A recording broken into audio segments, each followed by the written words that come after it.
नमस्कार, मैं राहुल। आप देख रहे हैं जनभावना न्यूज़। राजद के वरिष्ठ नेता अरुणेश यादव जी ने जातीय जनगणना और ठाकुर वालों बयान पे क्या कहा? पत्रकारों द्वारा पूछे गए सवाल पर उन्होंने कहा कि जिसकी जितनी संख्या भारी उसकी उतनी हिस्सेदारी। तो सुनिए क्या कहें अरुणेश। तो कुछ हैं हम लोग। आपके नेता ने कहा था जिसकी जितनी संख्या उसकी उतनी भागीदारी। क्या भागीदारी मिलेगी अब यादवों को? भागीदारी के लिए लड़ेंगे हम लोग। सरकार नहीं लगाता, सड़क से लेकर सदन तक हम लोग लड़ाई लड़ेंगे।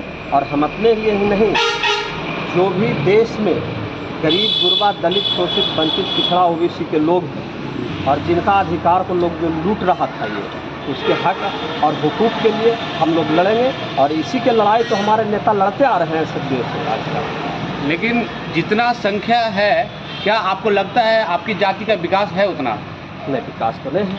इसीलिए तो हमारे नेता कहते थे कि जातिगत जनगणना जरूरी है, क्योंकि जब तक जनगणना का सही आंकड़ा पता नहीं चलेगा कि कौन गरीब है और कौन है जो पिछड़ा दलित है, जो हमको के घर में सूखता है, कौन भीख मांगता है, कौन भीख रोड पे भूखे सोता है, तो उसका सही जब आंकड़ा अब मिला है तो अब उसके अनुरूप अब योजना बनेगा। तो जब योजना उसके लिए बनेगा तो जाहिर है विकास होगा। तो क्या लगता है अब यादवों का उत्थान होगा? यादवों का उत्थान के साथ साथ सभी पिछड़ा दलित ओबीसी का उत्थान होगा। नहीं, ज्यादा संख्या आपकी है तो मान लीजिए अगर 100 रुपया फंड आता है, स्वाभाविक है, तो स्वाभाविक मिलना है ना, चाहिए ना। स्वाभाविक है कि 100 लोगों को भीड़ में अगर 100 को कोई आम बांट रहा है तो एक आम सबको पड़ेगा। तो जो 14 है 14 पड़ेगा, 3 वाले को 3 पड़ेगा, 7 वाले को 7 पड़ेगा, 1 वाले को 1 मिलेगा। आपको कैसा लग रहा है? 2% वाला मुख्यमंत्री है, 14% वाला उप मुख्यमंत्री है। देखिए, ये 2% 1% की बात नहीं है तो ये सच्चाई तो यही है ये ना। बात है कि जो तो यही है कि जो 2% वाला मुख्यमंत्री है और 14% वाला उप मुख्यमंत्री है। शोभा दे रहा है क्या? जो पिछड़े का कैसा लग रहा है आपको? आप तो मैंने 70 साल तक तो देश पर मतलब कि 5% वाले राज किए, जिनकी पूरी आबादी 5% था। डेटा नहीं था। अब डाटा आ गया। ये डाटा सिर्फ 1-2% का नहीं है। अब ये लड़ाई 85% की लड़ाई है। अंदर से और जो 85% में आते हैं, जो हम लोग 85% है, और उसी 85% में कोई भी नेतृत्व करेगा, चाहे वो 2% हो, चाहे आधा % हो, चाहे 14% हो। लेकिन राजनीति है, ये स्वाभाविक है कि जिसकी संख्या भारी उसकी उतनी हिस्सेदारी। तो हिस्सेदारी के हिसाब से हम लोग भी चाहेंगे कि सदन में ऊंची से ऊंची कुर्सी पर बैठे। आरसीपी सिंह कल कह रहे थे कि सबसे पहले आरजेडी को अपना जो प्रदेश अध्यक्ष है जगदम्ब सिंह जो है ना आपके नेता, हाँ, उनको बदल देनी चाहिए, क्योंकि जब आपके यादवों की इतनी संख्या है तो फिर राजपूतों को क्यों दे रहे हैं? आरसीपी सिंह का कोई राजनीतिक अनुभव है क्या? वो तो कॉर्पोरेट रहे, वो तो पदाधिकारी पुलिस के रहे, वो तो प्रताड़ित कैसे जनता को लूटा जाता है उनको तो सिर्फ ये ज्ञान है। उनको ये नहीं पता है कि राष्ट्रीय जनता दल के राष्ट्रीय अध्यक्ष 14% वाले हैं। तो सभी सीट पर 14% वाला हो जाए, ये ना हमारा नेता करेंगे और ना होने देंगे।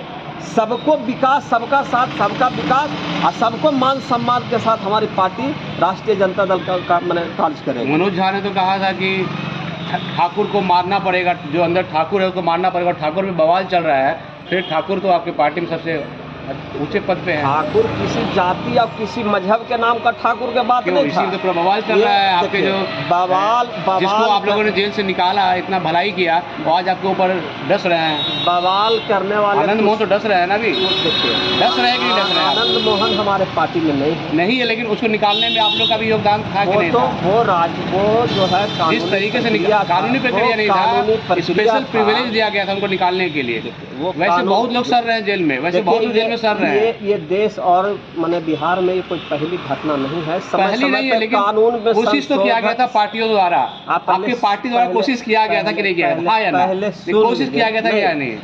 हमारी पार्टी और हमारी सरकार हमेशा सभी के साथ न्याय करती है। कहाँ दीपक जेल में बहुत सारे बंद हैं, कहाँ न्याय कर रही है बताइए? होगा तो जिनका पूरेगा तो समय पर सरकार, देश और बिहार की सरकार जो है इस तरह का संशोधन करके जो कैदी होते हैं, जिनका मैं सब मान गया कि आप मानते हैं कि नहीं आपकी सरकार ने उनको स्पेशल प्रिविलेज देके उनको बाहर निकाला? यस और नो? यस और नो? कानून के तहत अगर ऐसी बात होती तो और लोगों हैं उनके साथ भी अगर होता तो कहते कानून के स्पेशल व्यवस्था अंतर्गत क्यों लाया गया था? ताकि लग रहा था कि राजपूतों का वोट आप लोग कैप्चर कर सके। अकेले आनंद मोहन निकले क्या? नहीं, यादव नहीं निकला उसमें, निकला, लेकिन और 29 लोग निकले। सबसे जो चेहरा चर्चित चेहरा है, जो वोट बैंक का चेहरा है, वो आनंद मोहन थे। पूरे आनंद मोहन के ही नाम पे सब लोग अभी तक राजपूत किसको वोट दे रहा था? आनंद मोहन नहीं थे। अभी कैसे कर रहे हैं? अभी कैसे करेंगे? हम वोट खींच लेंगे, ये कर लेंगे, हम वो कर लेंगे। उनको कहने से क्या होगा? कुछ वैसे जीव जंतु होते हैं देश धरती पे, उनके बेटा तो आपके यहाँ जो अपने आप को दिखाने के लिए बेवजह भौंकते हैं, बेवजह भौंकते हैं। आप ऐसे बोलेंगे उनका बेटा नाराज नहीं होगा? क्या नाराज होगा? तो नाराजगी पार्टी छोड़ देगी तो? पार्टी, ये क्या बात हुआ? कहा पार्टी छोड़ देंगे? पार्टी छोड़ देगा वो? पार्टी में आस्था उनको खत्म हो जाएगा तो कोई बांध के रखेगा क्या? आस्था जब पार्टी में उनका नहीं रहेगा तो उनको कोई बांध के रखेगा? वो तो कह कि मनोज झा एजेंट हैं भाजपा के, और पार्टी को खत्म करने के लिए मनोज झा ने ऐसा बात कहा। मनोज झा हमारे पार्टी के राष्ट्रीय प्रवक्ता हैं और हमारे दल के सम्मानित राज्यसभा सदस्य हैं। और मनोज झा क्या हैं जो लोग से छिपा हुआ नहीं है। मजबूती से मनोज झा अपनी बात को, गरीबों के हक का और हुकूक की बात को रखते हैं अपने सदन में, तो कुछ लोगों को तकलीफ होता है तो वो बोलते हैं। ठाकुर को मारने की बात कहें, अंकल यादव को मारने की बात कहेंगे तो बुरा नहीं लगेगा क्या आपको? कोई ठाकुर, कोई किसी के दिल में जो बसा हुआ जो है सामंतवाद, मनोज झा जी बोले कि वो ठाकुर हो सकता है, वो ठाकुर मैं भी हूँ। और वैसे ठाकुर जो सदन में बैठा हुआ है, वो लोकसभा, विधानसभा या राज्यसभा जहाँ भी, वैसे सामंतवादी लोग, सामंतवाद को एक जात नहीं होता है, सामंतवादी को एक जात नहीं होता है। ठाकुरों को बुरा क्यों लग रहा है? आप समझ रहे हैं इस बात को? बताए तो उनको क्यों बुरा लग रहा है? सिर्फ चर्चा में रहने के लिए, अपने पहचान बनाने के लिए बेवजह भौंकते हैं। क्या लगता है भाई पूरे देश में वही एक ठाकुर है क्या? और ठाकुर है कहीं से किसी का धीरे-धीरे कलबला तो सब रहे ना। अब देखिए, आप जहाँ तक देखिएगा कलबलाएंगे वही लोग जिनके दिल में आज भी सामंतवाद पनप रहा है। मनोज झा जी का कविता जो आज से 50 बरस 100 बरस पहले का जो घटना था, ओम प्रकाश राजभर जी का जो कविता था उनको पढ़े तो वो 150 साल पहले की घटना थी। बावजूद आज भी ठाकुर का कुआं नहीं है क्या? आज भी लोग सामंतवादी हैं। कुआं होगा, आज भी लोग सामंतवादी हैं। कहीं कोई यादव के कुआं पर कल पर कोई पानी पीने से मना करता है क्या? वो तो खूब उपेक्षित था, वो तो खुद पीड़ित था। तो जंगल राज की बात, वो ठाकुर की बात, जो ठाकुर जिसके दिल में सामंतवाद है, उस ठाकुर की मारने की बात हो बेवजह क्या लगता है? किसी की भावना को आग पहुंचाने का यथी नहीं था। वोट घट रहेगा नहीं? आप बोले जंगल राज, आप बोले जंगल राज, 1990 के पहले कौन राज था? आरसीपी सिंह कह रहे थे कल की जंगल राज आ गया, फिर से यादवों के साथ जुड़ रहे हैं। वो नहीं देखे थे जंगल राज क्या? वो भी जंगल राज देखे थे। जंगल राज जब गरीब गुरबा, पिछड़ा, दलित, ओबीसी के लोग जब अपना अधिकार के लिए, अपना हक के लिए, जो मालिक थे पहले वाले जो लोग थे सामंतवादी लोग, उनसे लड़ के अपना अधिकार लेने लगे तो उनका तो साजिश था, उसको जंगल राज कहे।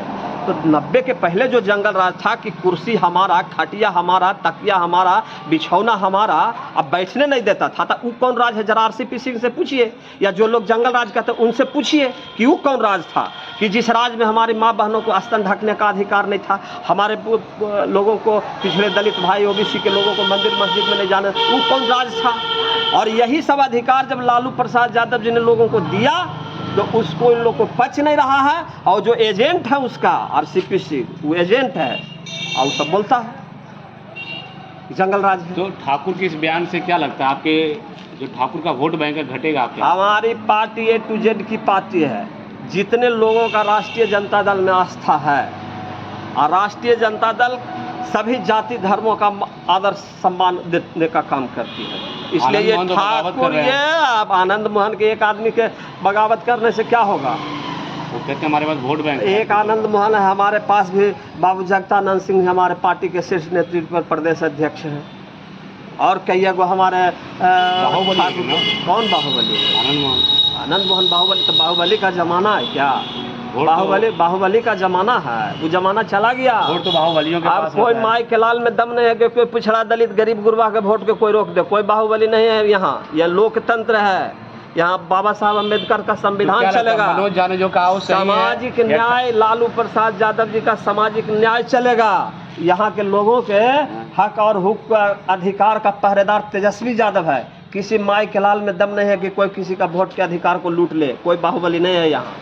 तो यादवों का जो 14% आया है, तो अब कैसा लग रहा है आपको नेता से या आपके पार्टी में कुछ तो बात हुआ होगा ना कि अब भागीदारी मिलेगा, उत्थान होगा, सब कुछ होगा? 14% के उत्थान के साथ साथ हमारा एक ही संकल्प है कि जितने भी पिछड़े दलित गरीब लोग हैं 85%, उसका लड़ाई हम लोग लड़ेंगे। अब मजबूती से लड़ते आ रहे हैं और लड़ेंगे, सबका लड़ाई लड़ेंगे। खाली 14% की बात हम लोग नहीं करते हैं, हम 84-85% की बात करते हैं। आप 14% में कहाँ ले जाते हैं हम? बस मुझे ये बता दीजिए, 2% वाला मुख्यमंत्री हो गया है और आपके 14% नहीं हुआ है। हम आपको कैसा पूछते हैं कि 85% वाले मुख्यमंत्री हैं। नहीं, ये 85% व 2% और 14% की बात आप नहीं कीजिए। कहीं ना कहीं कुछ तो हमारी अंदर लड़ाई लगा होगा ना। हमारी लड़ाई सदियों से बाबू जगदेव प्रसाद जो कहे थे, कुर्मी का वोट कितना 100 है? में 90 शोषित है, कुर्मी शोषित का वोट ने कितना ललकारा है। कुर्मी का वोट कितना है? धन धरती और राजपाट में 90 भाग हमारा है। वो 90 भाग वाला ही सरकार में है, सत्ता में है। कुर्मी वही का वोट रहेंगे। कितना है? वोट से क्या मतलब है? नहीं अभी 83% आया हम होगा। लोग 85% हैं। यहाँ कुर्मी या जाति या जादव क्यों या धानु का तेलिया क्यों बनिया की बात जाति नहीं का जब आ करिए। गया है तो यहाँ ठीक है ना। हमारी लड़ाई 85% की लड़ाई है। 85% 85% की लड़ाई है। राजद के युवा नेता